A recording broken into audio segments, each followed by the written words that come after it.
Support for The Activity Continues is brought to you by Manscaped, who is the best in below-the-waist grooming. Their products are precision-engineered tools for all your grooming needs. Manscaped's Performance Package is the ultimate hygiene bundle. Join over 4 million, with an M, million individuals worldwide who trust Manscaped with this exclusive offer for you.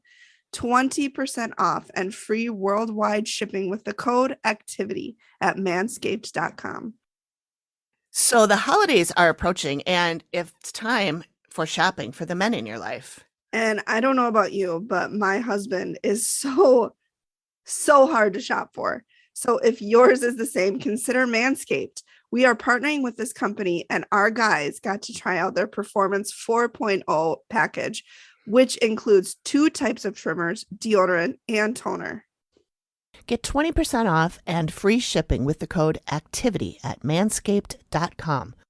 That's 20% off with free shipping at manscaped.com and use the code ACTIVITY. Unlock his confidence and always use the right tools for the job with Manscaped. I feel like there's so much wrong here.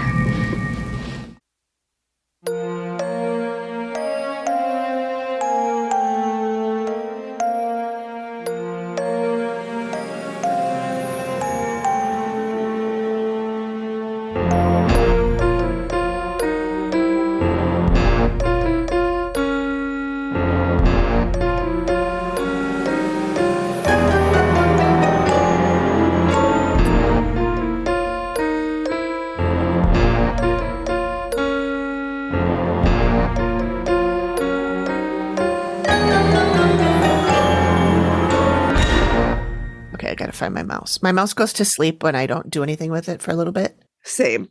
And so, you mean you have a mouse that does that, or you do that? I do that. If I'm ignored for too long, I will go to sleep. It's not my fault. That's how I'm programmed. Hello. Hi, friends, and welcome to the Activity Continues podcast. We are your hosts. This is Megan. And this is Amy. Thanks for joining us again. And I'm happy to say that we are back to our regularly scheduled programming. You got no more God satanic murder cults with sex workers being murdered and just the regular murders. Yeah. Still Just dead kidding. people, but still dead people. Yeah. But we're back to recapping the Dead Files, and we are excited.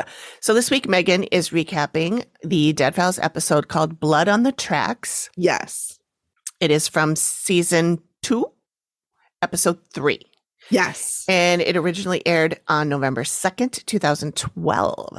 So almost 10 years. It's 10 years. Oh my God, 10 years ago. Exactly. Oh, in almost. a few days. November. Yeah.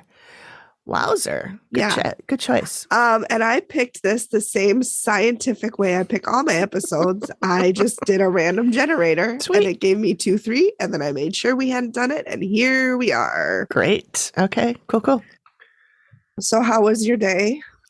It was a doozy. Yes. Greg's mother passed away. I just found out. Yeah. No, well, I'm just teasing.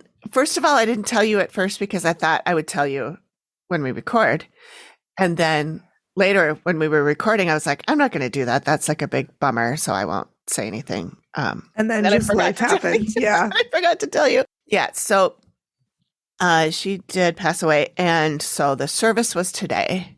Mm-hmm. And so last night we had family dinner at Greg's brother's house. Last night was also the final evening of Amore, our favorite place. Oh, yeah. They closed, and yesterday was their last day. So we went there on Saturday night and said goodbye to the staff and everything. But then we were planning on both going to brunch on Sunday morning and coming back Sunday evening just to say goodbye for their last shift. Yeah. And we did go to brunch, and then we did not make it back out there after we went to the dinner at Greg's brother's house. It was just, they live way out in Victoria. Yeah. And so That's it's like far. It's like 40 minutes home. Yeah. So we thought by the time we get home and feed the dogs and blah, blah, blah, it'll be 8:30, almost 9. And I'm like, it's a school night. It's basically a school night. Neither of us had to work, but we did have to be at the service at 9 a.m. Yeah. So it's like going to work. So yeah, we didn't go, which sucks, but that's too bad. COVID, or why did they shut? They got bought. Oh, that's right. Yeah. They got bought by another restaurateur in the area. So that's unfortunate. We'll see what happens. I mean, I'm not terribly surprised. Yeah. So we'll see what happens with that. They are going to reopen. Mm-hmm. And I think they're going to try and keep the staff, but I don't know if they're going to be able to. I hope so. I hope they can. If they can, we'll go. If they fire all the staff, we won't go. Right. Yeah. That basically that was the only reason we still went into Uptown. So if that's not there anymore, and then also Stella's closed. I saw that. Yeah. And Williams Pub closed. Saturday night we were there. It was super fun. It was packed. We got there at 4:00. 4:05. They open at 4. Packed. Wow. So that was nice. It was sad, but it was nice to see everybody. And then I can't remember why I brought that up. Oh, because the news was there. Channel 4 news was there. And so we were on the news. So they did. Oh my God. They did this whole, I'll put a link in the show notes because it's kind of fun. We were on the news, but podcasting TV, is there anything you can't do? I don't know. We'll find out. Darn tune thing. Anyway, so yeah. So then today was service at 9:00. Really, service didn't start till 11, but we had to be there at 9. I still don't know why. So we stood around doing nothing for 2 hours. Yep. And then the service, and then we had the lunch after the service, and then we had about an hour break, and then we had to drive out to Cannon Falls for the internment. Yep. And then come back, but I thought we were coming home. Nope, we're going back out to the Brother in Victoria. So over there to eat the rest of the sandwiches we didn't eat at lunchtime. So anyway, that's my day. And did the brother from England fly in? Yes, he did. Okay, good. He did. So it was good seeing him. Yeah, yeah. Is he the only one with a kid? No. So Greg's brother John has 2 daughters. Mm-hmm. They're both grown up. Mm-hmm. And one of them is married, but she does not have any children. And the other one has 4 children. Oofda. Yeah. So a lot of kids. It's a lot of kids, yeah. Not as many as my sister-in-law, though, who has, I believe, 10. Holy buckets. That's so many kids. She should get a nursing home to live in with those kids. Maybe she could partner up with that one lady. The lady in Wisconsin. Each one could have a wing. I mean, shit, we're next door neighbors. I mean, yeah. So we can cut this if you want, but tell me what's going on. Why are you upset? Just because of... Oh, no, this is just how I am when I have a cold. Oh. Yeah, this is just me having a cold. Oh, I see. Okay. Yeah, no, my eye always has watered since I was a youngin'. I get that too sometimes if it's real bad. If everything is stuffed up, it's got to come out of somewhere. It's got to come somewhere. Yeah. Don't worry, my nose is still running though. It's like raw from me wiping it. Oh. So living my best That's life. fun. Yep. So fun for me. So no, I'm good. No, Okay. I'm just, Okay. My white blood cells are just fighting away at those dusty germs. Yeah. That's probably how they fight too. Just like that. If they fight like me, I'm like, ah.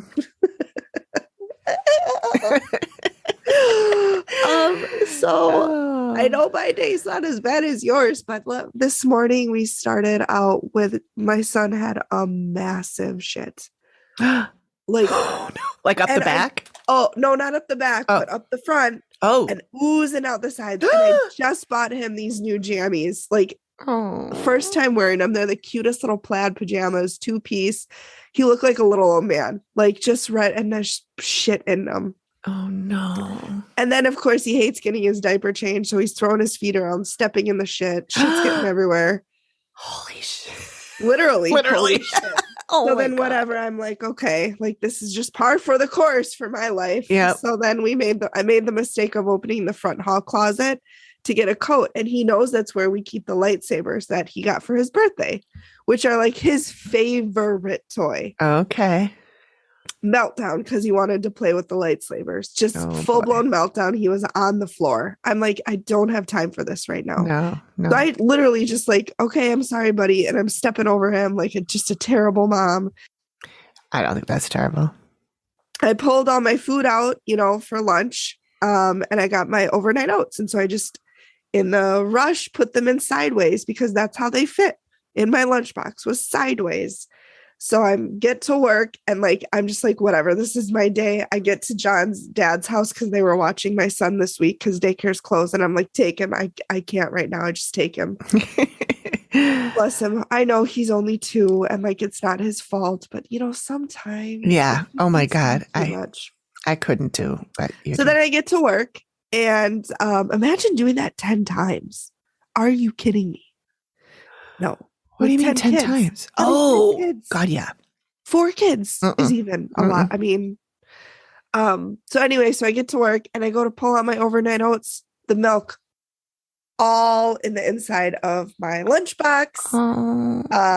Because so I'm like, what is this? Of course, so I just, you have to laugh about it because if you don't, you'll cry. It was so funny when you texted that you were going to make a Bailey's drink because at 9:00 this morning, I was looking on Bailey's website because I found out they have other flavors. They do. So I was like, they do. I want to try the peppermint one. I want to try the peppermint one. I want to try the chocolate covered cherries. Ooh, I didn't see that. I heard it on Shaken and Disturbed. Oh. You know how, oh my God, what's his name? Not Darren. John? Yeah, I can't remember his name. I want to say it starts with a J. I haven't listened to them in I feel ages. like, and I was just listening to them. Like I listened to like 4 episodes on Sunday when I was taking a nap. I'm going to say John Thrasher. Yeah. What's his name? And they were talking about all the different Bailey's flavors. And I was like, mind blown. So that's what I was doing at 9:00 this morning, was like looking on Bailey's website. Not drinking it, just looking at it. Not drinking it, but I'm like, well, I'm drinking it now. I will say your day sounds 10 times worse than mine. I don't know. Mine was not bad. It was just a little hectic. Yeah.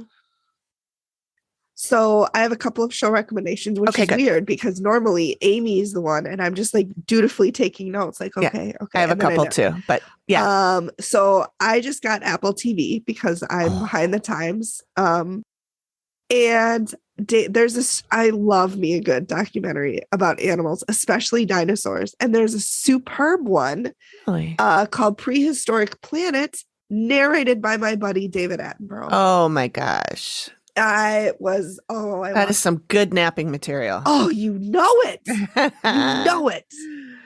It was so good. And my son watched it and loved it. And every time the dinosaurs were on, he would point and go, wee. Oh, cute. Actually, he went, ee, but that's his wee. Those W's are tricky sometimes. Oh. So that is my show, and the Great British Baking Show, which I always love. But yes. Are you watching the current season of that? I just finished it. Yeah, the finale was last week, and on Friday.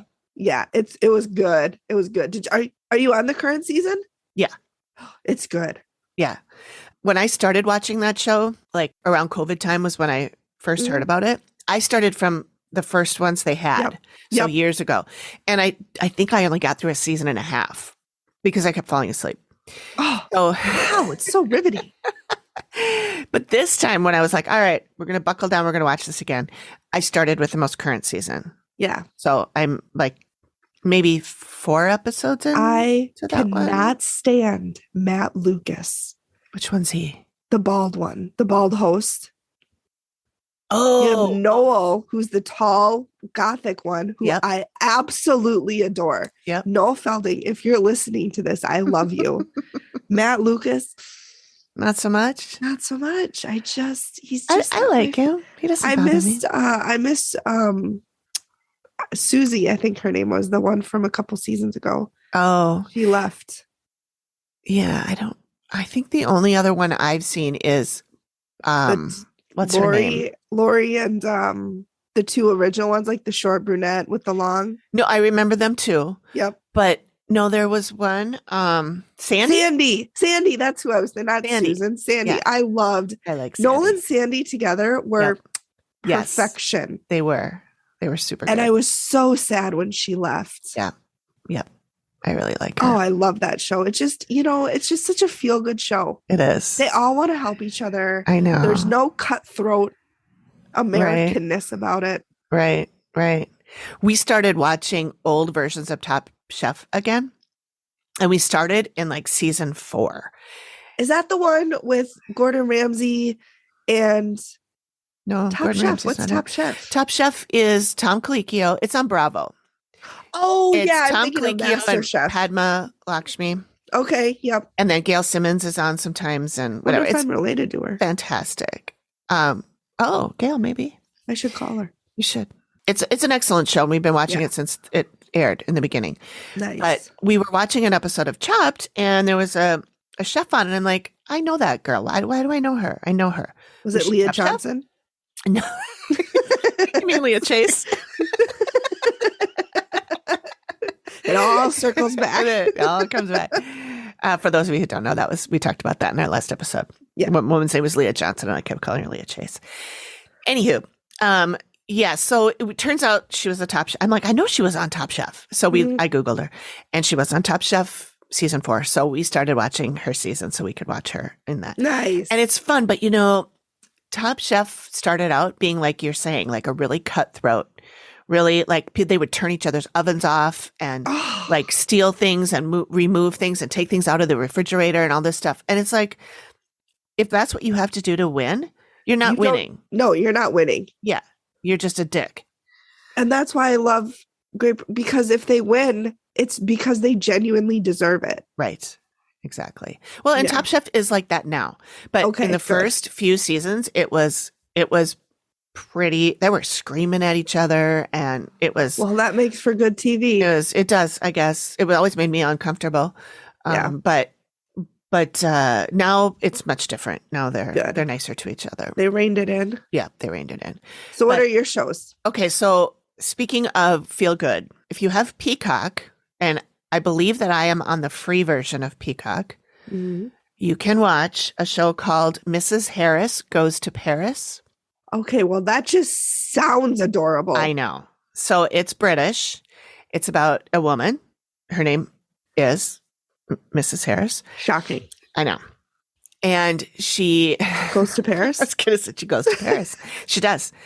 She decides that her dream is to have a Christian Dior dress, but they cost 500 pounds. Right. That's a lot of pounds. Yeah. That's more pounds than I weigh. Yeah. And I weigh a lot of pounds. I was going to say, I told Greg about this, and he's like, that's a heavy dress. Like, it's British. So, because I said she wanted a 500-pound dress. How would she hold that up? I know. And she's a tiny little thing, too. The muscle mass alone. Yeah. It's a really sweet story about this lady she's a cleaning woman, and she saves up her enough money to go to Paris and go to the Christian Dior place. And of course, she's not the same kind of clientele. They usually, yes. So they're not always nice to her. At least one lady's not nice to her. But anyway, it's a very, very sweet story. Is it a show or a movie? It's a movie. Oh, cute. Yeah. And it's really good. It's really, really, really good. I've told everybody that will listen to me that they need to watch it. So if you're looking for something sweet, feel good.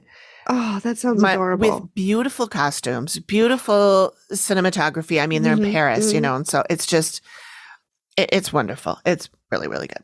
So that's gives you the warm and fuzzies. Yeah, it was so sweet. I just laid on the couch under a blanket and a Vivian Pickles and watched it, and it was really nice.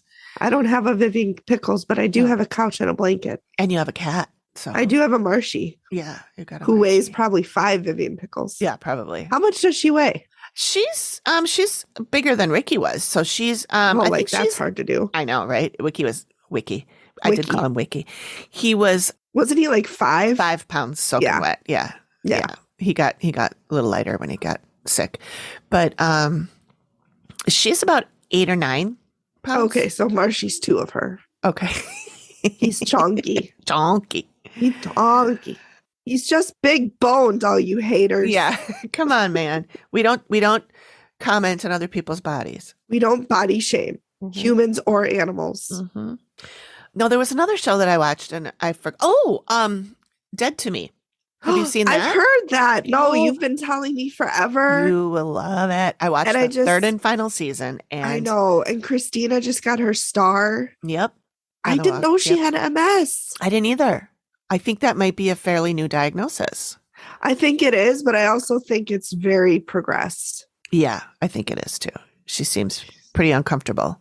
Oh, bless She was talking about in the thing where she was talking about her star. She said like she took her shoes off because it's a sensory thing that bothers her. But she's fucking fantastic in this. I mean, so is Linda Cardellini. I mean, they're both great. And hello, James Marsden. You love him. Oh my God. You love James Marsden. I do. And I love the character he played. No, I'm not going to say anything. Okay. I loved him. Okay. I loved him in this. Note to self. Yeah. Watch it. Watch it. It's very I'll have to add it to my list. Add it to the list. That just never ends. I know. Okay. So one other thing I want to mention is that, you know how Twitter is imploding, right? So I know. I've got popcorn. Yeah, I know. It's a mess. It is. Yeah, it is. It's a real mess. I've always hated Twitter anyway, so I'm happy to let it go. We only had 33 followers anyway. But I signed us up today for Mastodon, the new Twitter replacement. Okay. You're the whole social media expert. Well, I just am along for the ride. Right now, I just put it under Collected Sounds, which is my company. Yeah. And I'm going to play with it a little, see how that goes. And if it seems like it's easy and fun and people are, interested, I might create a separate account just for this podcast. But for now, you guys can find us over at Collected Sounds on Mastodon under, let's see, it's at Collected Sounds at mastodon.social. Because in Mastodon world, you have to pick like a server that you want to be on. And social is one of them. And that's the one that you would use for just like any kind of social media stuff. There's like .Scotland, which I would love to join, but I'm not Scottish. You probably still can. Your only flaw. I know.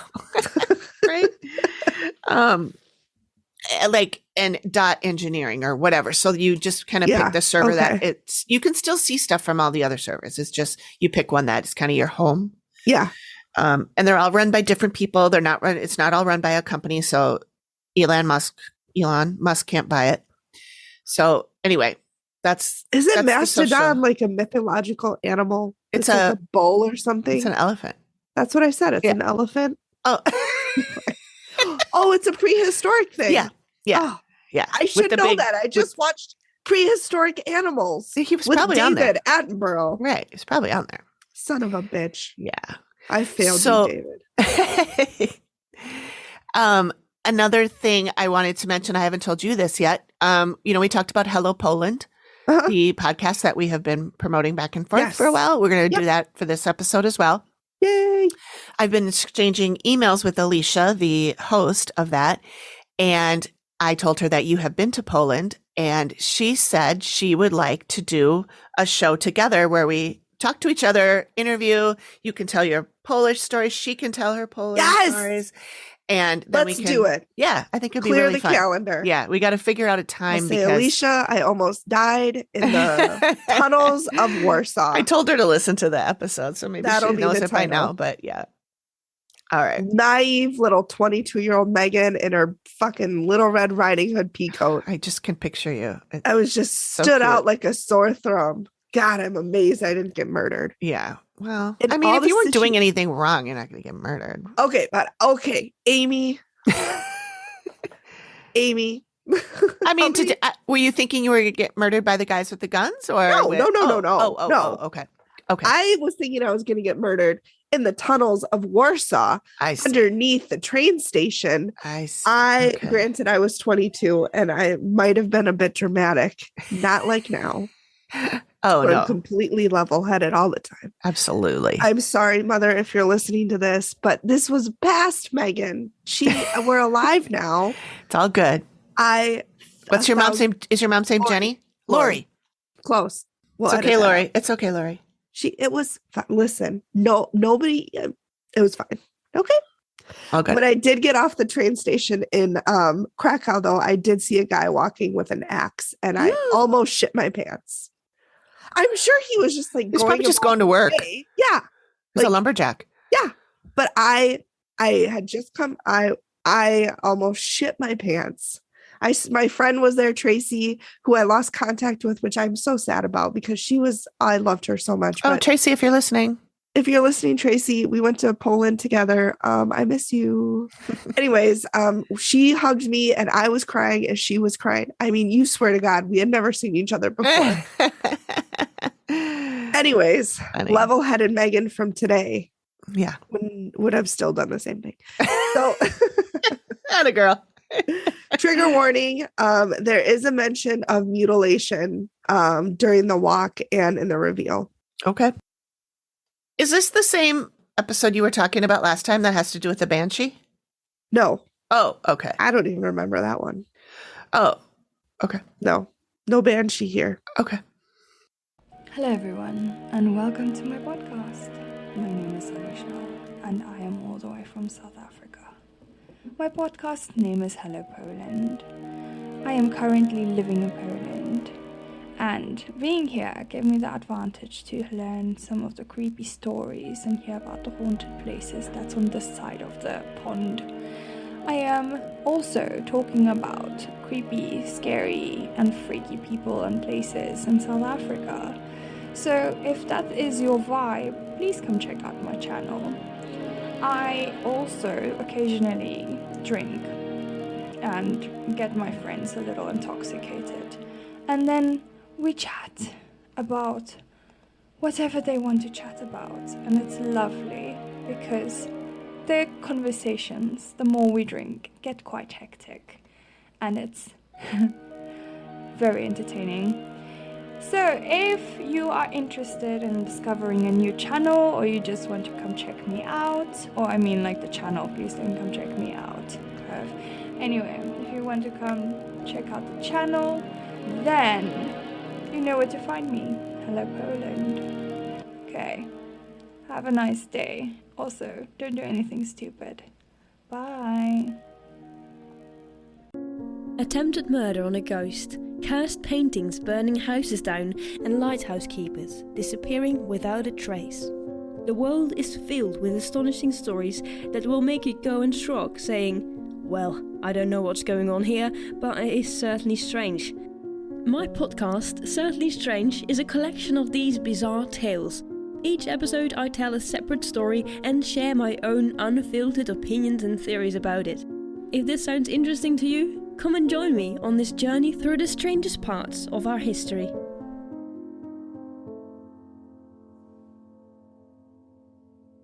So we're in Garrett, Indiana. Okay. So Steve is driving his I don't know if it's a Caddy. I assume it is because it's early on in the show. I don't know cars, but it looked to me like a Caddy black one. thing. I don't know. Yeah. A black sedan.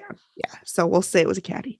Okay. So we're still early on in the show. So he's recapping the show's premise. You know, I do the investigation part. Amy we don't talk to each other. We don't talk to blah. We all know that. He mentions that Garrett, Indiana is an old railroad town. He said Leah, the homeowner, called and she said that she desperately needs their help. Her and her new husband just moved into their house. It's their dream house, which it always is. But she said things got so weird so fast that she's afraid to be in the house alone.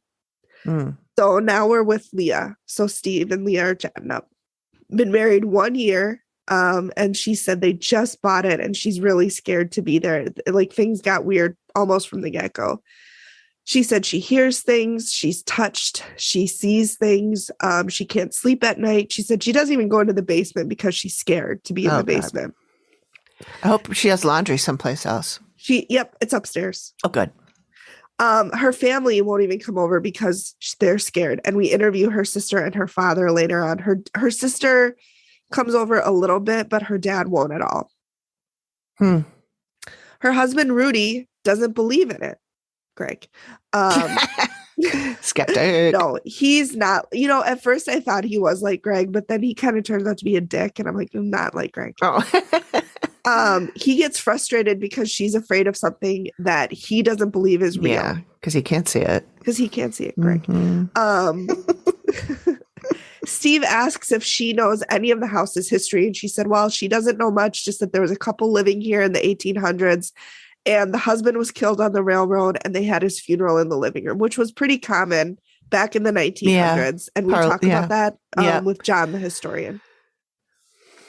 So they go into the basement because, of course, they go into the basement. That's where she's the scaredest. So let's head on down there. Get her down there. So Leah is very nervous in the basement, and Steve tells her to hold his hand. He's like, "It's okay. Aww. We're fine."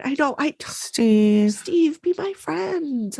Please be my friend. I'm a really nice person. So Leah says she's terrified. She said she's scared to death to be down there. And Steve said, even with me. And she said, even with you down here.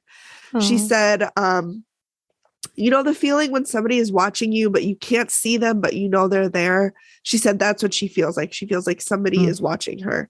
And Steve said, okay, let's get out of here. So it was like the shortest time in an interview area I think I've ever seen. Really? Like normally, you know, Steve tries to like console him and he's like, let's go.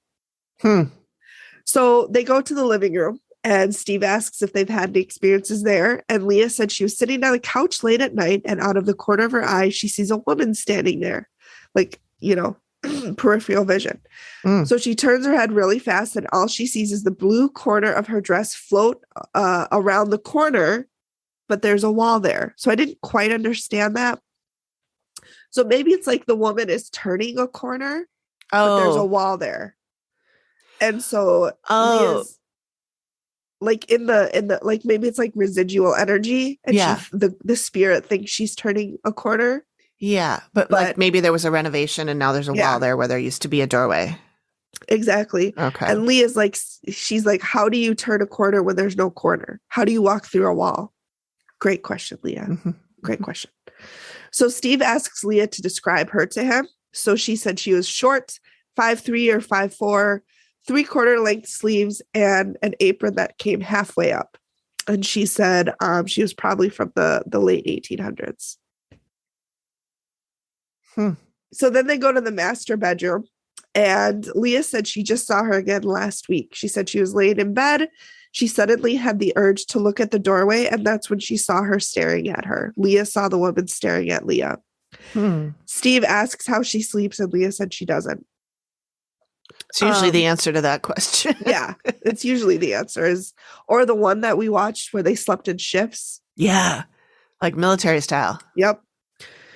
So Leah thinks that the spirit is mad because this is her house and the spirit is mad that Leah and Rudy, her husband, live in it. Okay. So Steve asks Leah if she thinks the spirit is dangerous and she says yes, because they always think they're dangerous. Yeah. So then we get to Rudy and I put AKA the Greg of the episode, but really he's not. So Steve asks if Rudy has experienced anything and Rudy says, I don't really believe in all that stuff. And Steve says, well, your wife is pretty freaked out and she's scared to be here and you don't seem too concerned by it. Point, Steve. Rudy says, well, there's not much I can do about it, is there? He said, there's not much I can do about it. I don't recognize. What did Rudy say? Rudy. Basically, he said, there's not much I can do about it, even if there is anything here, which. A little bit of a defeatist attitude, Rudy. Yeah, there is something you can do about it. Rudy, if that's even your real name. So Steve says, well, Rudy, let me ask you something. You ever experienced anything paranormal? And Rudy says, well, he doesn't sleep well. He has nightmares. So you have experienced something, Rudy.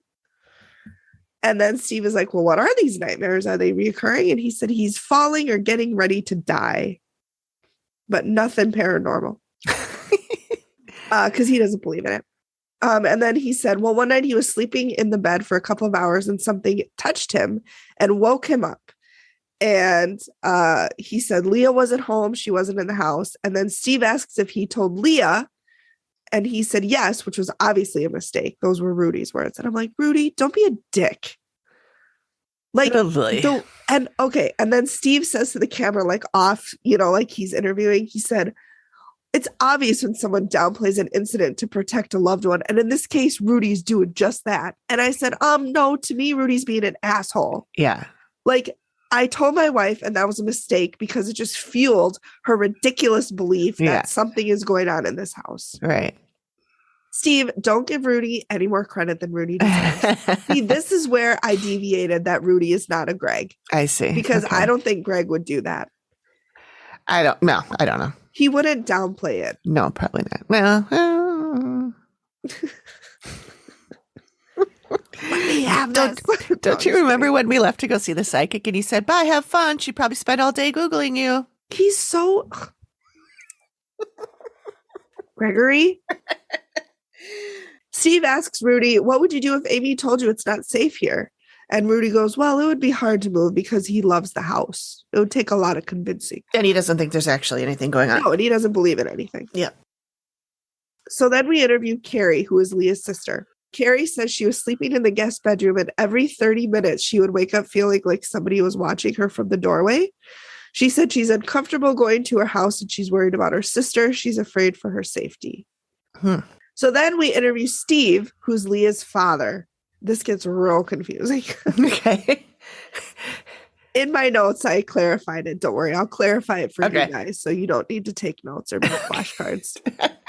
I don't need a flow chart or anything, or which Steve is which Steve. You don't need red yarn and a vision board. I have some. Do you? Why do you have red yarn? Because a couple of years ago we did a Halloween party and the theme was true crime, and I made a murder board. Oh, I actually think I came to that Halloween party. I think you probably did. I was probably there. I was jumping A. Ramsey. I think I might have. You had a tiara, right? I had a cowboy hat that had a tiara on it. To be fair, though, that's not a very distinguishing piece from your parties because you wear tiaras. We always have a tiara. Yeah. Yeah, there's my tiara. Okay, why don't you wear that for every recording? Well, because I already got this shit on my head. That's true. I need a tiara that goes on my headphones. Why don't you just break that one and glue it to the headphones? I could. Megan, problem solver. I should do that. You should. I'll get a real cheap one. This is a nice thick metal one. I'll get a cheap one. Get one from like the Dollar Tree or something. Yeah. Anyways, so Steve the investigator called Steve the father to see if he would meet with Steve the investigator.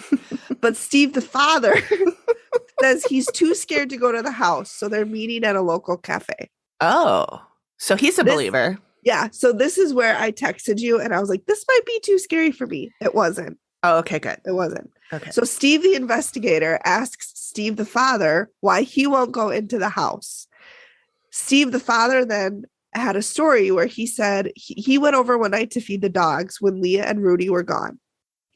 Some activity had been happening at this point. So Steve the father walks into the room and asks, is anyone in here? Make some noise if you're here. Mistake number one. He said immediately there were 3 taps on the table, and I wrote in big letters, goodbye. So Steve the father hasn't been back since. Oh, wow. I wouldn't have gone back either, Steve. I would have skedaddled. I would have skedaddled, but I would have gone back. You would have gone back. I would have been like, no.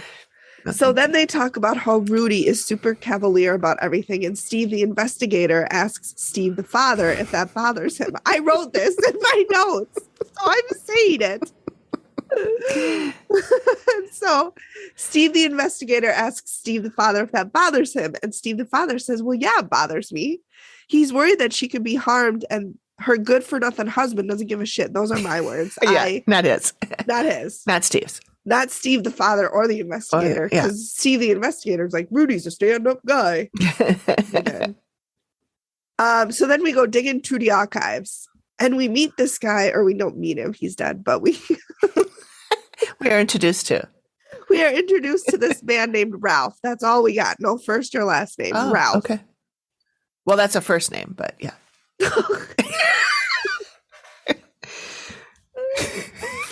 You are correct, madam.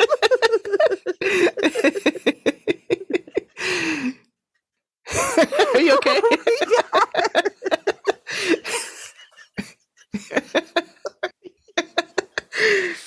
I'm sorry. Okay. Now you're making my eyes water. Okay. Well, his first name is Ralph. but no last name.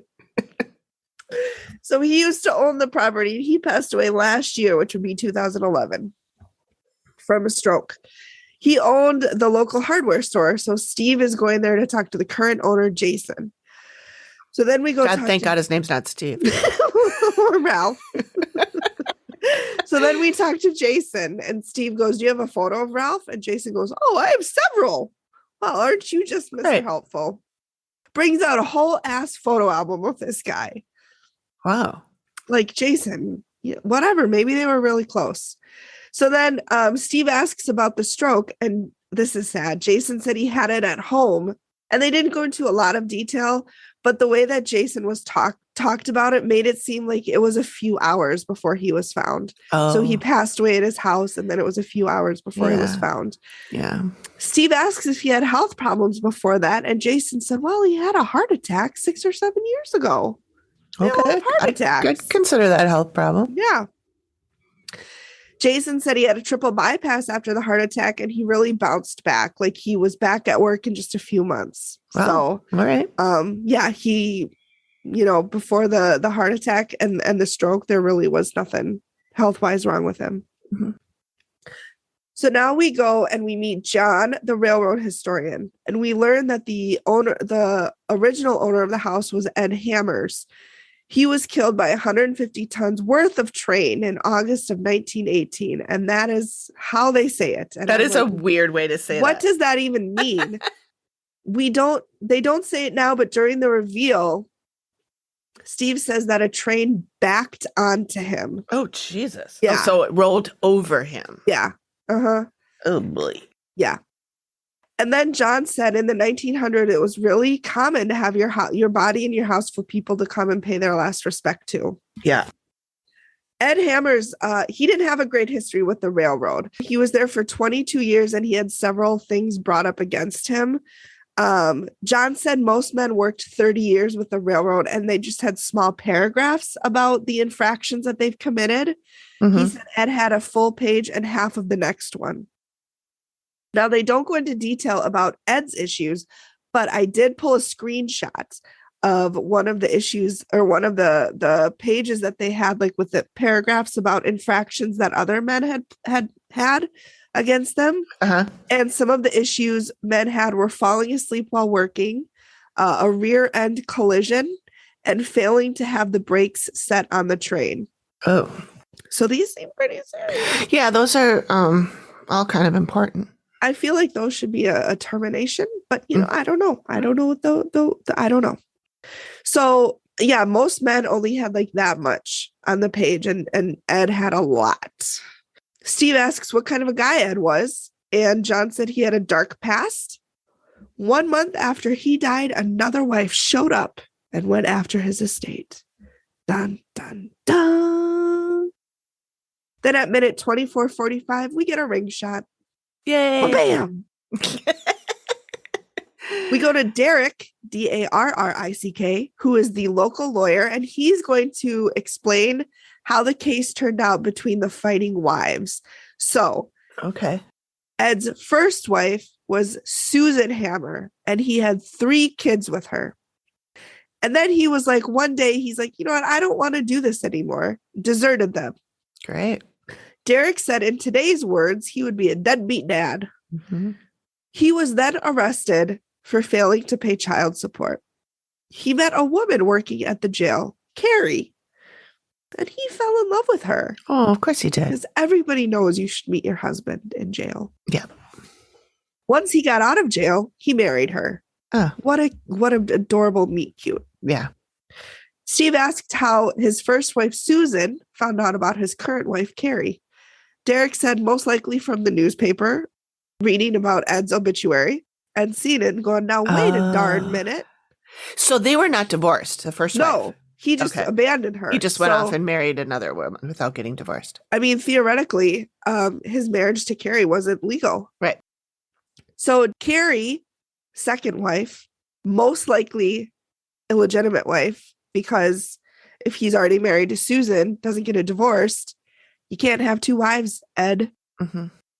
So Carrie, second wife, hired Derek's great-grandfather to settle this claim that Susan, the first wife, came and was like fighting with her about the property. Mm-hmm. So Susan got the damages from the insurance claim for Ed's death. Carrie got part of the house and part of the personal property. They didn't go into detail what personal property would be, but car, yeah, his fucking clothes. Who knows? But Carrie lost the house after a few years of failing to pay real estate taxes. And all we know about her, they end with she's buried next to Ed Hammers in Garrett, Indiana. Huh. Yeah, not the best. So now we go to Amy, and her first arrival, it shows her in the car, kind of getting opening up. Opening up. She said there's dead people surrounding her and warning her to stay away. And she said there's a lot of freaking dead people all around the van. She said she gets 2 dead people, both adults, a male and a female. The male is wearing a bowler cap and has a pocket watch. The female is standing behind him. And she said she's falling apart, but it's the guy's fault. Amy doesn't trust him. Oh. So outside, and then before we come into the kitchen, she says, or before we go inside the house, she said, it's not too welcoming. She said, it doesn't want me here. And Matt goes, it?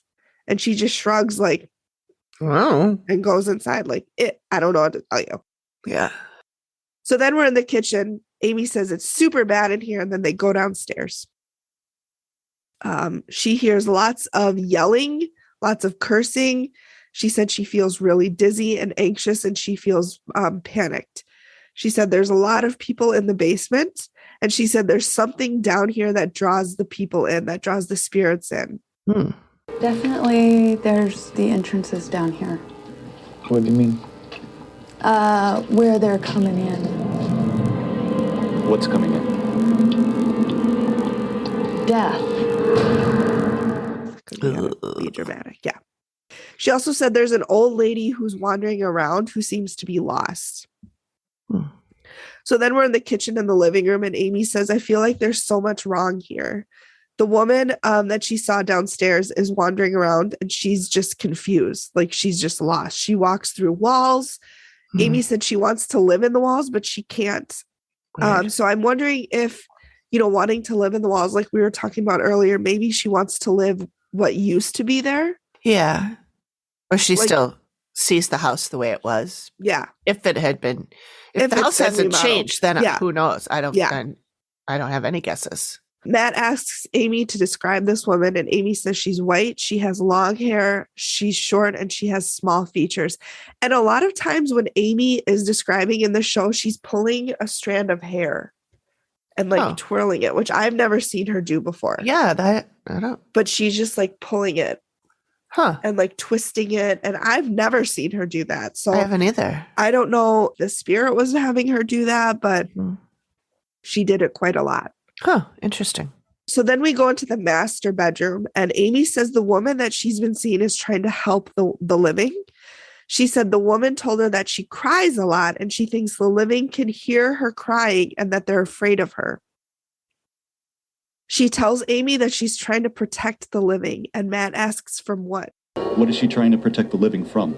She says there's real monsters. What does that mean? She said that we'll meet them. And I wrote, well, that's not scary or ominous at all. Yeah. So then Amy says, oh, fuck me. Goes to the, which, yeah, Amy, that could be they bleep it out, but I'm assuming. Right. Yeah. Oh, me. This gets really, really scary. She goes over to the window. There's blinds. She opens the blinds and she says, okay, this is how this thing is getting in. What thing? This nasty thing. Looks like a freaking monster. Through the window? Yeah. And I wrote, well, that's my cue to get the fuck out. Yeah, no shit. I don't like any of this, Aiden. No. I don't like any of it. She said it wants to take them into the basement. And Matt asks why. Amy says it wants to take them down there and chop them up and mutilate them. Oh my God. Nope. I Holy wrote hard shit. pass, Amy. Yeah. Hard pass. Wow. Matt asks what the living would experience in that room. Amy says they'd see something on the ceiling like a black mist or a blob or a shadow. And then she said they'd see something come up from under the bed. Goodbye. Oh, boy. I would not be sleeping there. She also said they'd experience nightmares as well. Rudy. Husband, yeah. Yep. She also says that this thing is in bed with them. Like it gets in bed. No. I don't like that. Mm-mm. Amy said that she's very uncomfortable in the house, but she said the sad woman is begging her to stay because she wants her to witness the evil in the house to help the living. Like Amy is really struggling. She doesn't want to be in this house. Amy actually sits down on the floor in the master bedroom, like she kneels down. And she's really struggling. She said this thing doesn't want her here and it's fucking with her. Matt asks what's it's doing, and Amy said it's squeezing her liver and her kidneys. Oh, Jesus. Yeah. She said it can go in your body and it can possess you and it's attacking Amy. Oh, my God. She said, This shadow figure is so powerful that it feels like it's twisting my insides, and my body is struggling to fight it off. Oh. You can tell she's really struggling in this walk. Oh. Yeah. Poor Amy. I know. So they go outside and Amy said she doesn't even like the yard. She said it's making her upset. Matt asks, what is upsetting you? And Amy said there's a male here who's something with the heart. He might have had a heart attack recently. She said also something with the heart and strokes. So he had a heart attack and a stroke, or a stroke and a heart attack, something like that. And then she goes upstairs and she said the old woman likes to be in the stairs. And Amy said something terrible. Don't like it. Mm-mm. She said the sad lady I encountered earlier is hiding in the stairwell. She said somebody from her past, meaning the old woman's past, is calling her a slut, smacking her around. He's in his 40s, dark brown hair. She said he was a laborer of some kind. Like he was kind of a big guy. He was screaming, "You're a liar." She just sees the old woman basically getting the shit beat up out of her, just smacking around.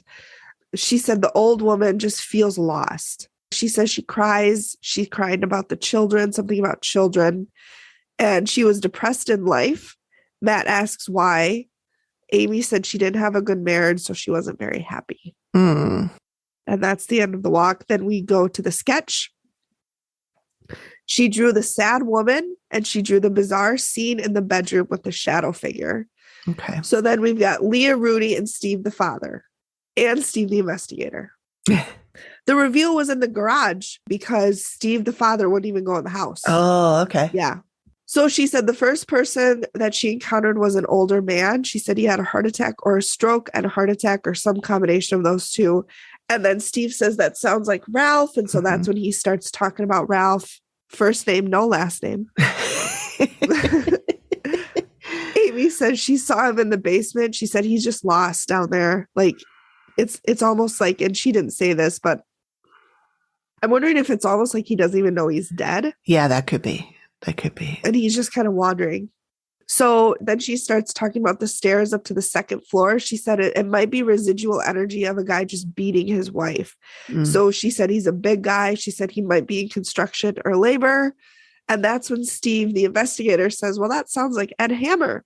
And then he talked a little bit about Ed, but only that he worked on the railroad and that he died by a train backing onto him. Nothing about the wives, just that. Interesting. Yeah. Because Ed's the horrible guy with all the with the two wives. Yep. Yeah. Yep. I wonder if he's related to the other Hammers we were talking about a couple of weeks ago. Army? Yeah. That whole family. I don't think so. I will say it is a Hammer because I looked up Ed Hammer and I was trying to get more information. It was just Hammers as far as the eye can see. Yeah. I suppose Edward that's Hammer. Yeah. probably not a terribly uncommon name. So then Amy went into the laundry room and she said this woman came out, and that's the woman that she was talking about. She said she was translucent, really sad, really, really lonely and lost. And she said she carried her sadness into death. So whatever sadness she had in life was in death. Sad. So Leah says, yeah, she's seen a woman and she scares the crap out of her. Same. Yeah. So then Steve, the investigator, starts talking about the first wife, Susan, who he left. And Amy says, and he had a picture of her, which I sent you. Mm-hmm. Amy goes, well, that's kind of weird. And Steve goes, why? And Amy says, well, do you want to see the sketch I had done? Segue. Okay. So then they show the sketch, which I sent you. Yep. And Leah said, yeah, that's who I saw. And Steve says, could this be who you saw, even though she lived in Pennsylvania? And Amy says, yes. Wow. And then she said, sometimes when we don't process things in life and let them go, it can come back to haunt us. Interesting. So Steve asks Rudy if he believes in things now. And Rudy said, well, I told you before it was going to take some convincing, and this is kind of convincing. Oh, Kind of convincing, Rudy. kind of. Come on. Well, this is pretty it's probably convincing. hard for him to admit that. Yeah. So then Amy talks about the basement. She started feeling panic, anxiety. She said she felt really horrible. She said there's a lot of dead people down there. She said there's some type of entrance for the dead people down there. So they're just kind of congregating. Mm-hmm. Then she went into the guest bedroom and she felt this thing come in through the window. And so that's when she had raised the blinds. Mm-hmm. I was Said like, it's this coming is in. where it's coming in. Mm-hmm. Amy. She said she felt that it was really negative. Then when she went into the master bedroom, that's when she saw the shadowy figure came out from under the bed and it climbed into bed with people. Mm. She said it would cause nightmares, but it could enter people's body. She then talked about how it entered her body, squeezing her liver and kidneys and working its way to her heart, and how she told it to just get out. Did it get out? I assume she's okay when she's at the reveal. Yeah, she's fine. Okay. So then Rudy starts talking about how he was sleeping and he woke up feeling like something was pressing him down. Oh. But he figured he was just sleeping. And it's, that's just, because that's what happens when I sleep.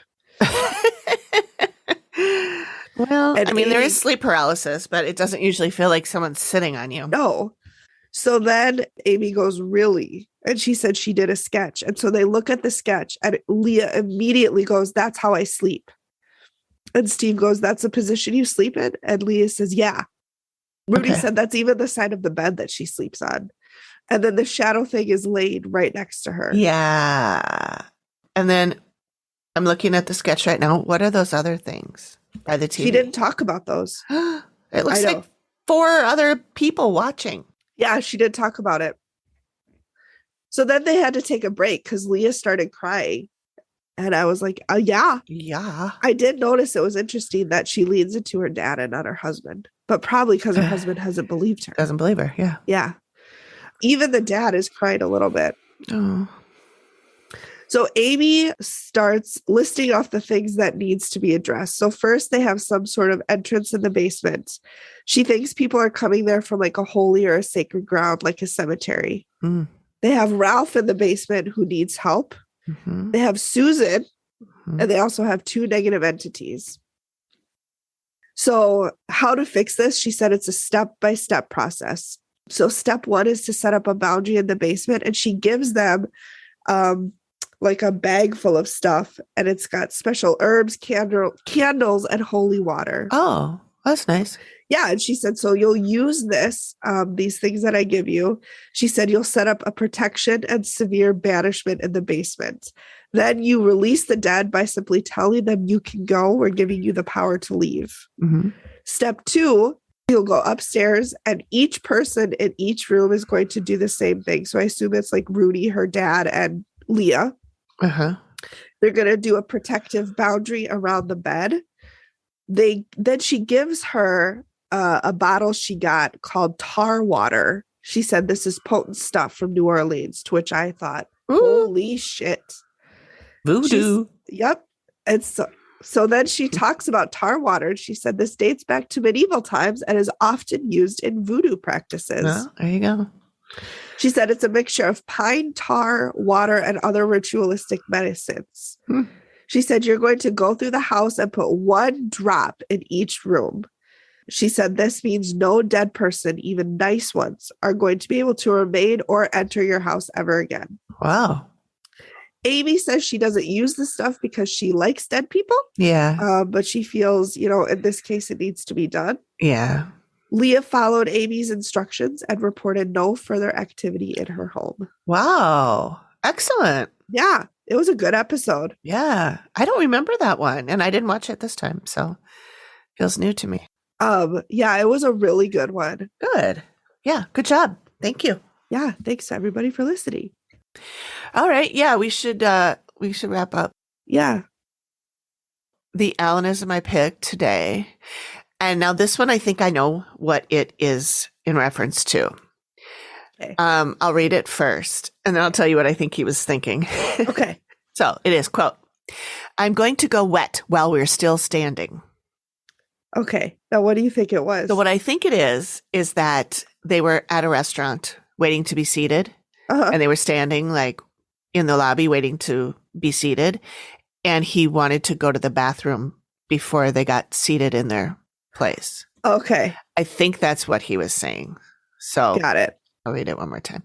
"I'm going to go wet while we're still standing." I think that's what he meant. That's I'm going to go pee Yep. before we get seated. Right.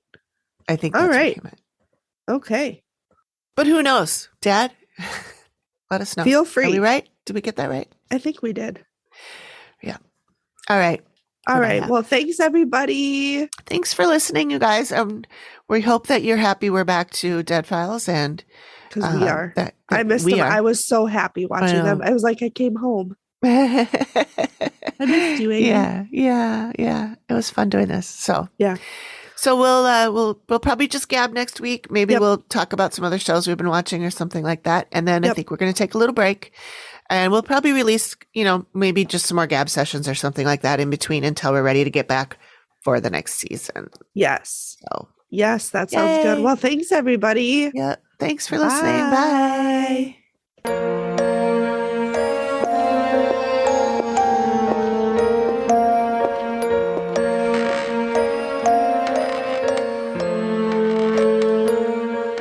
Thank you for listening to the Activity Continues podcast. We really appreciate you giving us your ears for a bit.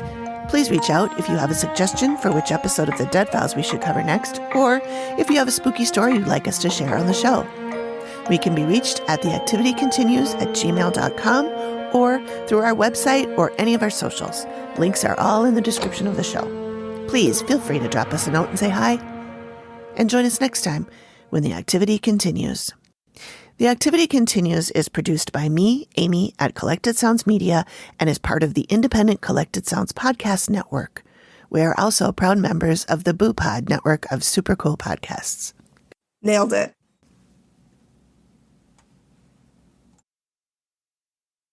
Support for the Activity Continues is brought to you by Manscaped, who is the best in below-the-waist grooming. Their products are precision-engineered tools for all your grooming needs. Manscaped's Performance Package is the ultimate hygiene bundle. Join over 4 million, with an M, million individuals worldwide who trust Manscaped with this exclusive offer for you. 20% off and free worldwide shipping with the code ACTIVITY at manscaped.com. So the holidays are approaching, and it's time for shopping for the men in your life. And I don't know about you, but my husband is so hard to shop for. So if yours is the same, consider Manscaped. We are partnering with this company, and our guys got to try out their Performance 4.0 package, which includes 2 types of trimmers, deodorant, and toner. Get 20% off and free shipping with the code ACTIVITY at manscaped.com. That's 20% off with free shipping at manscaped.com and use the code ACTIVITY. Unlock his confidence and always use the right tools for the job with Manscaped.